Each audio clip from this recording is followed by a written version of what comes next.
علیکم ورحمۃ اللہ تعالی وبرکاتہ۔ تعمیر ادب حصہ پنجم کی ہمارا پارٹ نمبر یہ 20 ہے اور یہ پانچوں مل کر ہمارا پارٹ نمبر 146 ہے۔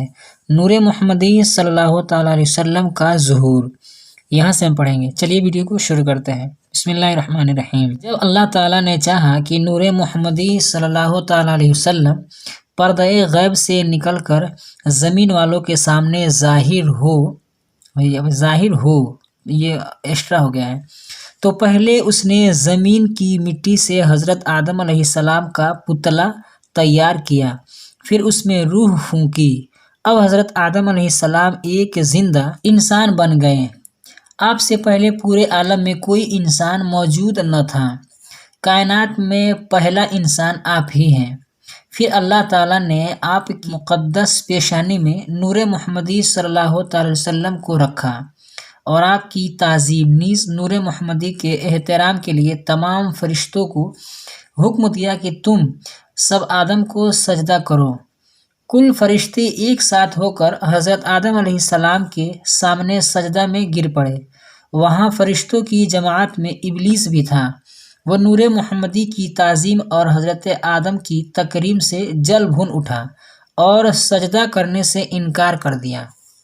اللہ تعالیٰ نے ناراض ہو کر اسے کافر و ملعون قرار دیا اور فرشتوں کی پاک جماعت سے نکال دیا۔ اس واقعہ سے معلوم ہوا کہ پہل جس شخص نے تعظیم نبی سے انکار کیا وہ ابلیس تھا، لہٰذا ثابت ہوا کہ آج جو آدمی تعظیم رسول سے بھاگتا ہے وہ ضرور شیطان کی اولاد ہے۔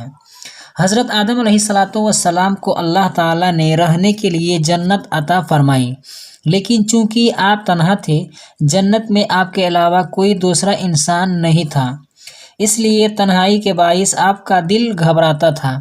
اللہ تعالیٰ نے آپ کی تنہائی دور کرنے کے لیے آپ کی بائیں پسلی سے حضرت حوا رضی اللہ تعالی عنہا کو پیدا فرمایا اور آپ کے ساتھ ان کا نکاح کر کے ان کو آپ کی بیوی قرار دیا۔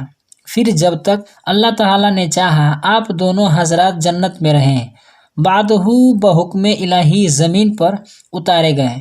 یہاں پہنچ کر آدم علیہ السلام کی اولادوں کی پیدائش کا سلسلہ شروع ہوا۔ اللہ تعالیٰ نے آپ کو کثیر بیٹے اور بیٹیاں عطا فرمائیں۔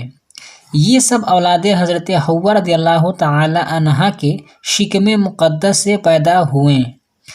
جب حضرت آدم علیہ السلام جنت سے زمین پر اترے تو آپ کے ساتھ نور محمدی صلی اللہ تعالی علیہ وسلم بھی تشریف لایا۔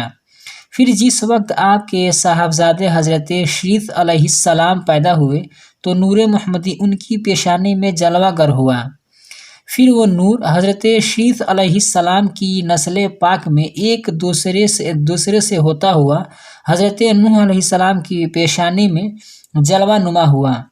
پھر وہ نور حضرت نوح علیہ السلام کی نسل مقدس میں ایک دوسرے کو روشن کرتا ہوا حضرت ابراہیم علیہ السلام کی پیشانی میں جگمگاتا رہا۔ پھر وہ نور حضرت ابراہیم علیہ السلام سے منتقل ہو کر آپ کے بڑے صاحبزادے حضرت اسماعیل علیہ السلام کی پیشانی میں چمکا۔ پھر وہ نور حضرت اسماعیل علیہ السلام کی نسل مقدس میں ایک دوسرے کو جگمگاتا ہوا حضرت عدنان تک پہنچا اور انہیں منور کیا۔ پھر ان کی نسل پاک میں ایک دوسرے کو چمکاتا ہوا حضرت ہاشم سے منتقل ہو کر آپ کے صاحبزادے حضرت عبد المطلب تک پہنچا اور ان کی پیشانی میں دمکتا رہا۔ پھر وہ نور حضرت عبد المطلب سے منتقل ہو کر حضرت عبداللہ رضی اللہ تعالی عنہ کو ملا اور آپ کی پیشانی کو جگمگاتا رہا۔ پھر وہ نور حضرت عبداللہ سے منتقل ہو کر حضرت طیبہ آمنہ رضی اللہ تعالی عنہا کو تفویض ہوا۔ پھر تقریباً 9 مہینے کے بعد وہی نور مقدس 12 ربیع الاول مطابق 20 اپریل 571 عیسوی دوشنبہ یعنی سوموار کے دن بحکم الہی حضرت آمنہ رضی اللہ تعالی عنہا کے بطن مقدس سے ایک حسین و جمیل انسان کی صورت میں ہو کر ظاہر ہوا، جس کا پیارا نام سیدنا محمد الرسول اللہ ہے صلی اللہ تعالی علیہ وسلم۔ آج کی ویڈیو میں بس اتنا ہی۔ ویڈیو پسند آئی تو ویڈیو کو لائک کریں، اپنے دوستوں کے ساتھ شیئر کریں۔ ہمارے اس یوٹیوب چینل پر نئے ہیں تو ہمارے چینل کو سبسکرائب کر کے بیل آئیکن کو پریس کر دیں تاکہ ہماری ہر آنے والی ویڈیو کی نوٹیفیکیشن سب سے پہلے آپ کو ملے۔ السلام علیکم ورحمۃ اللہ تعالی وبرکاتہ۔